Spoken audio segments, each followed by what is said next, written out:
बता दें कि प्रधानमंत्री नरेंद्र मोदी अपने 5 देशों के अहम विदेश दौरे के तहत अब स्वीडन पहुंचने जा रहे हैं।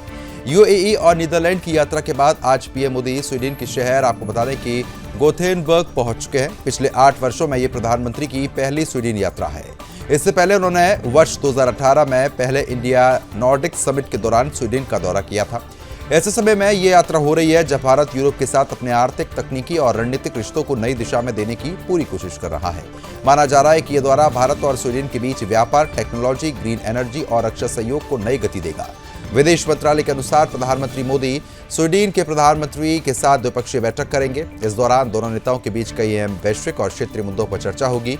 बातचीत का मुख्य फोकस व्यापार और निवेश बढ़ाने, आर्टिफिशियल इंटेलिजेंस, उभरती तकनीक और सप्लाई चेन सहयोग, रक्षा साझेदारी, अंतरिक्ष, जलवायु परिवर्तन और लोगों के बीच आपसी संपर्क मजबूत करने पर रहेगा।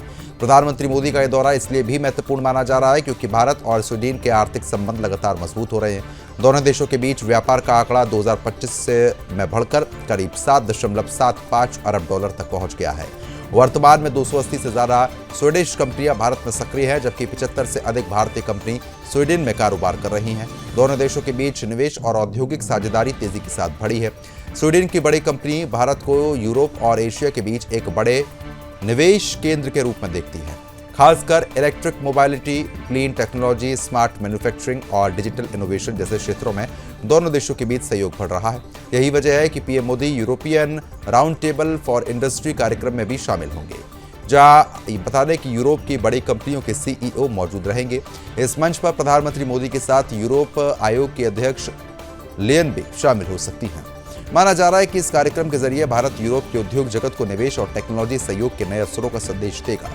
भारत और स्वीडन के रिश्तों में रक्षा क्षेत्र में भी काफी तेजी के साथ उभार आ रहा है। बता दें कि स्वीडन की प्रमुख रक्षा कंपनी साब हरियाणा के झज्जर में कार्ल गुस्ताफ हरियाणा हथियार प्रणाली के निर्माण के लिए आपको बता दें कि प्लांट जो है वो स्थापित है यहाँ पर करने जा रही है। आपको ये भी बता दें कि ये स्वीडन के बाहर कंपनी का पहला ऐसा मैन्युफैक्चरिंग प्लांट होगा। इसे भारत में 100% प्रत्यक्ष विदेशी निवेश आधारित पहला बड़ा प्रोजेक्ट माना जा रहा है। इससे न केवल भारत की रक्षा उत्पाद मजबूत होगी, बल्कि मेक इन इंडिया और रक्षा आत्मनिर्भरता को भी बड़ा बढ़ावा मिलेगा। बता दें कि टेक्नोलॉजी और इनोवेशन के क्षेत्र में भी दोनों देशों की साझेदारी लगातार मजबूत हो रही है। हाल ही में भारत और स्वीडन ने Sweden India technology and AI corridors यानी कि SITAC को आगे बढ़ाने पर सहमति जता दी है।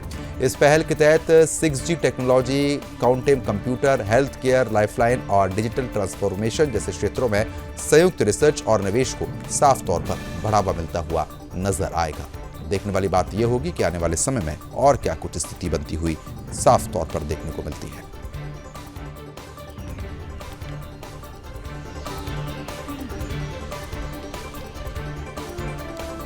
तो मोदी के स्वीडन दौरे से पहले आपको बता रहे कि तमाम तैयारियां जो है वो साफ तौर पर यहां पर देखने को मिली है। तस्वीरें जो है वो साफ तौर पर आप देख सकते हैं।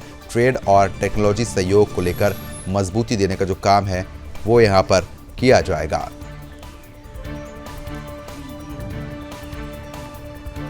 तो मोदी आपको बता दें कि स्वीडन की जो यात्रा है उससे पहले लगातार तैयारियां साफ तौर पर यहां पर चल रही हैं।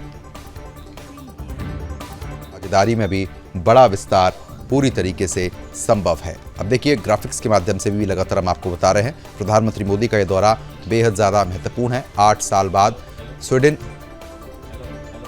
यात्रा तैयारियां हैं वो देखने को मिल रही हैं।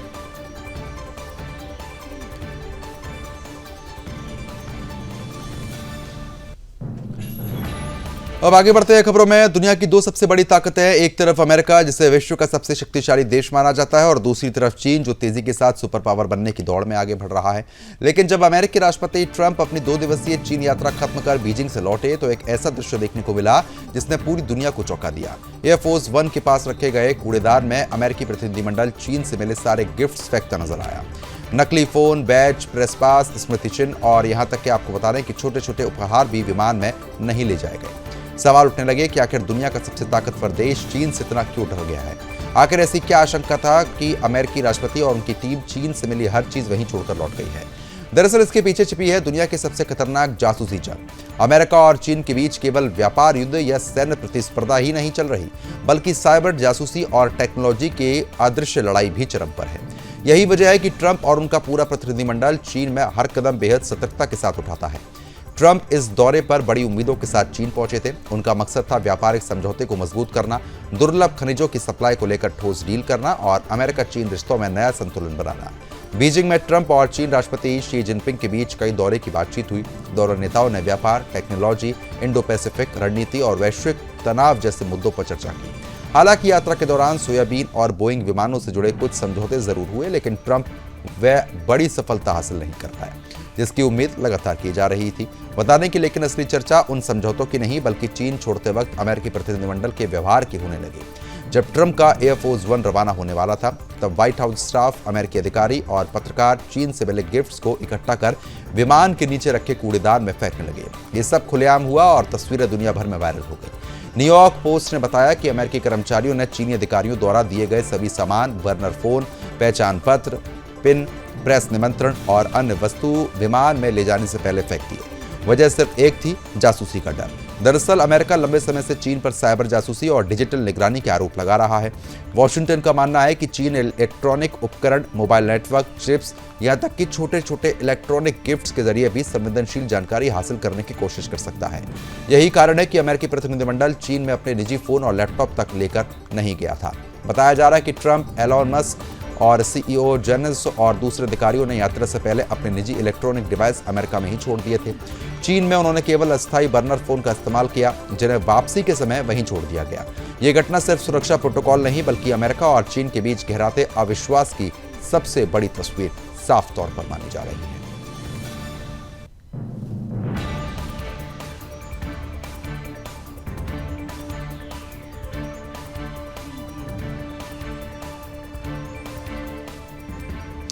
तो ट्रंप को जासूसी के डर, अमेरिकी टीम ने डिवाइस जो है वो पूरी तरीके से बदले। अमेरिका चीन में अविश्वास जो है वो साफ तौर पर बढ़ता हुआ नजर आ रहा है। साइबर जासूसी एक बड़ा खतरा बनकर साफ तौर पर उभरा है। साथ ही साथ आपको बता दें कि ट्रंप बोले हैं, दोनों देश जासूसी करते हैं। टेक्नोलॉजी वार ने साफ तौर पर तनाव जो है वो बढ़ा दिया है।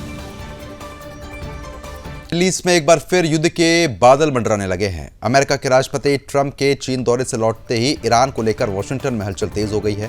ईरान के परमाणु कार्यक्रम, होर्मुज़ में बढ़ते तनाव और अमेरिकी सैन्य तैयारियों को देखते हुए ये सवाल उठने ही लगे हैं कि क्या दुनिया एक तरफ एक बार फिर से बड़े युद्ध की तरफ जा रही है। खास बात यह है कि इस पूरे घटनाक्रम के बीच चीन की भूमिका बेहद अहम मानी जा रही है, क्योंकि बीजिंग ईरान का सबसे बड़ा रणनीतिक साझेदार माना जा रहा है। अमेरिकी मीडिया रिपोर्ट्स के मुताबिक राष्ट्रपति ट्रंप के वरिष्ठ सलाहकारों और पेंटागन अधिकारियों ने ईरान के खिलाफ संभावित सैन्य कार्रवाई की रणनीति तैयार की है।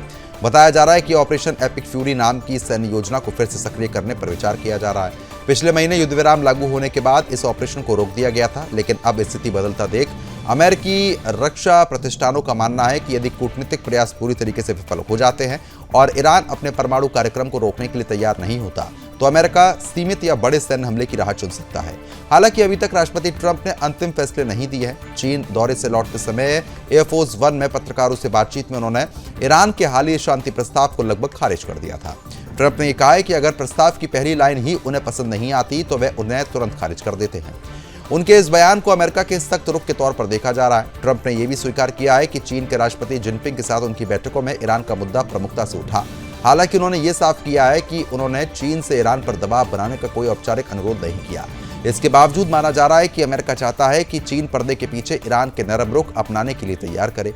दरअसल चीन और ईरान के रिश्ते केवल कूटनीतिक नहीं बल्कि आर्थिक और रणनीति भी उनमें जरूरी है। चीन अपनी ऊर्जा जरूरतों का बड़ा हिस्सा पश्चिम एशिया से पूरा करता है और होर्मुज़ उसके लिए बेहद महत्वपूर्ण मार्ग है। दुनिया के करीब 1/3 तेल टैंकर इसी जलमार्ग से होकर गुजरते हैं। यदि ईरान इस मार्ग को बंद करता है तो वहां पर तनाव साफ तौर पर बढ़ेगा और इसका सीधा असर वैश्विक तेल बाजार और एशियाई अर्थव्यवस्था पर पड़ेगा ही पड़ेगा। बता दें, यही वजह है कि चीन नहीं चाहता है कि यह संकट पूर्ण युद्ध में बदले। अंतर्राष्ट्रीय विश्लेषकों का मानना है कि ट्रंप का चीन द्वारा केवल व्यापार या रणनीतिक संबंधों तक सीमित नहीं था, बल्कि उसका बड़ा उद्देश्य मिडिल ईस्ट संकट पर समर्थन जुटाना था। अमेरिका इस समय 2 मोर्चों पर दबाव में है। एक तरफ वह ईरान के परमाणु कार्यक्रम को रोकना चाहता है, दूसरी तरफ वह लंबे युद्ध में बना रहना चाहता है। अमेरिकी जनता पहले ही अफगानिस्तान और इराक जैसे लंबे युद्धों की भारी कीमत चुका चुकी है। ऐसे में ट्रंप प्रशासन किसी भी सैन्य कार्रवाई को सीमित और तेज रखना चाहेगा। रिपोर्ट के अनुसार कई देश मध्यस्थता की कोशिश में जुटे हैं। खाड़ी देशों के अलावा यूरोपीय शक्तियां भी ऐसा समझौता कराना चाहती हैं, जिससे अमेरिका और ईरान दोनों पीछे हट जाए। कोशिश ये भी है कि ट्रंप इस समझौते को अपनी कूटनीतिक जीत के रूप में पेश कर पाए। इससे अमेरिकी मतदाताओं को यह संदेश दिया जा सकेगा कि ट्रंप बिना बड़े युद्ध के भी अमेरिका के हित सुरक्षित कर सकते हैं। लेकिन दूसरी तरफ सैन्य तैयारियां लगातार बढ़ रही हैं। अमेरिका रक्षा मंत्री ने कांग्रेस ने साफ कर दिया है कि यदि जरूरत पड़ी तो अमेरिका के पास संघर्ष और बढ़ाने की पूरी योजना है। अब देखने वाली बात यह रहेगी कि आने वाले समय में अमेरिका ईरान को लेकर और क्या कुछ रुख करता है और जो देश मध्यस्थता कराने की तैयारी कर रहे हैं वो वाकई में अमेरिका को मना पाते हैं या नहीं, क्योंकि अमेरिका यही चाहेगा कि अगर युद्ध टलता भी है तो अमेरिका ईरान से ऊपर ही रहे, यानी कि वो अपने मतदाताओं को ये जाहिर कर दे कि बड़े युद्ध को टालते हुए भी ईरान के ऊपर अमेरिका है और साथ ही साथ अमेरिका के जो हित है वो भी ट्रंप के द्वारा सुरक्षित किए गए।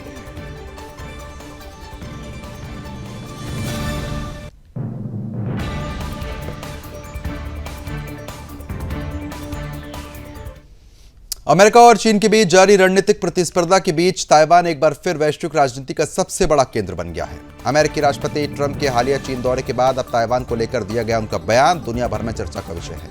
ट्रंप ने साफ संकेत दे दिए हैं कि ताइवान के साथ होने वाली करीब 14 अरब डॉलर की सैन्य डील को फिलहाल रोक दिया गया है। उन्होंने ये भी कहा है कि यह फैसला काफी हद तक इस बात पर निर्भर करेगा कि चीन अमेरिका के साथ किस तरीके का व्यवहार करता है। ट्रंप के इस बयान के बाद सबसे बड़ा सवाल यही उठ रहा है कि क्या अमेरिकी राष्ट्रपति चीन के दबाव में आ गए हैं? क्या जिनपिंग की चेतावनी के बाद ट्रंप ने अपने कदम पीछे खींच लिए हैं? और आखिर ताइवान को हथियार देने का मुद्दा अमेरिका और चीन के रिश्तों में इतना बड़ा विवाद क्यों बन रहा है? दरअसल ट्रंप का ये बयान ऐसे समय पर आया है जब उनके चीन दौरे को बेहद अहम माना जा रहा है। बीजिंग में ट्रंप और शी जिनपिंग के बीच कई दौर की बातचीत हुई है। व्यापार, तकनीक, एशिया प्रशांत क्षेत्र की सुरक्षा और मिडिल ईस्ट संकट के साथ साथ ताइवान का मुद्दा भी चर्चा का केंद्र है। चीन लंबे समय से अमेरिका को चेतावनी देते रहे हैं कि ताइवान के मामले में लाल रेखा पार न करे। शी जिनपिंग ने भी ट्रंप के साफ संकेतों में ये कहा है कि अमेरिका को ताइवान के मुद्दे को बेहद सावधानी से संभालना ही चाहिए, क्योंकि ये मामला संघर्ष की स्थिति तक पहुंच सकता है। चीन ताइवान को अपना विभिन्न हिस्सा मानता है। बीजिंग का दावा है कि ताइवान आखिरकार चीन का ही हिस्सा बनेगा और जरूरत पड़ी तो बल प्रयोग से भी उसको नियंत्रण में लिया जाएगा। पिछले कुछ वर्षों में चीन ताइवान के आसपास सैन्य गतिविधियां काफी बढ़ा रहा है। चीनी लड़ाकू विमान और युद्धपोत लगातार ताइवान के आसपास गश्त कर रहे हैं। इससे पूरी एशिया प्रशांत क्षेत्र में तनाव बढ़ा है।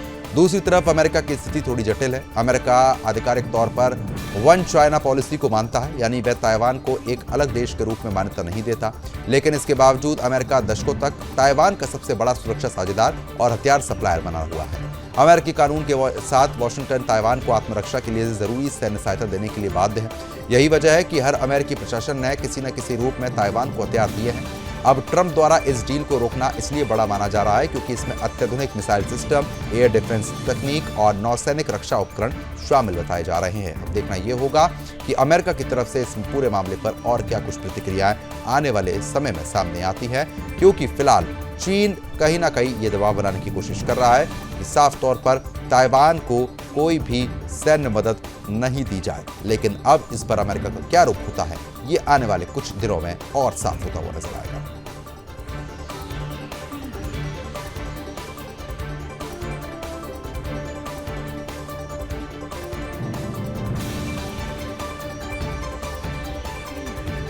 ताइवान पर अमेरिका चीन तनाव जो है वो साफ तौर पर बनता हुआ नजर आ रहा है। चीन ने एक बार फिर से सैन्य गतिविधियां यहां पर बढ़ा दी हैं। अब देखना यह होगा कि आने वाले समय में क्या कुछ और फैसले जो हैं वो साफ तौर पर यहां पर देखने को मिलते हैं।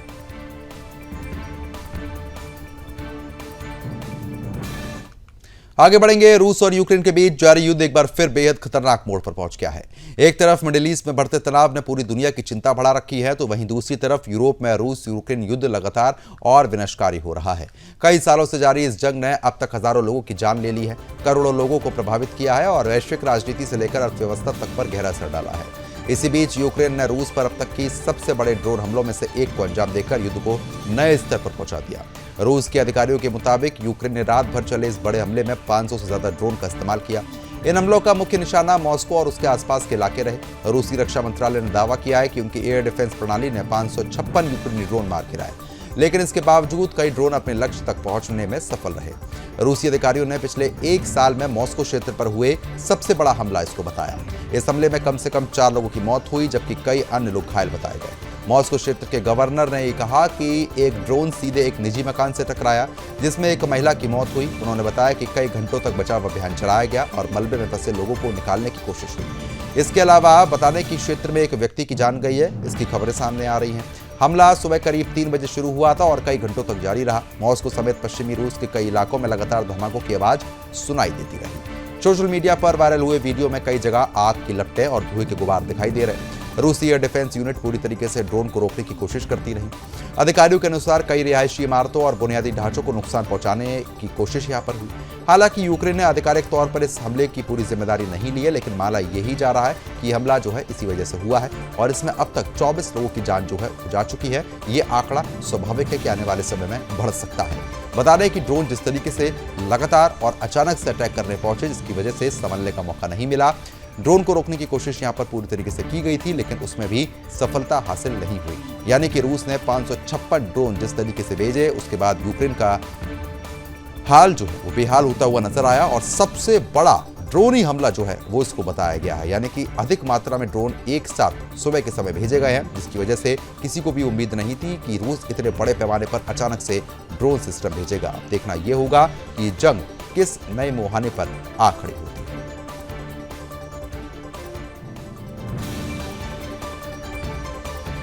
पश्चिम एशिया में बढ़ते तनाव और वैश्विक चिंता के बीच अब्बास अराघची ने भारत दौरे के दौरान एक बड़ा बयान दिया है।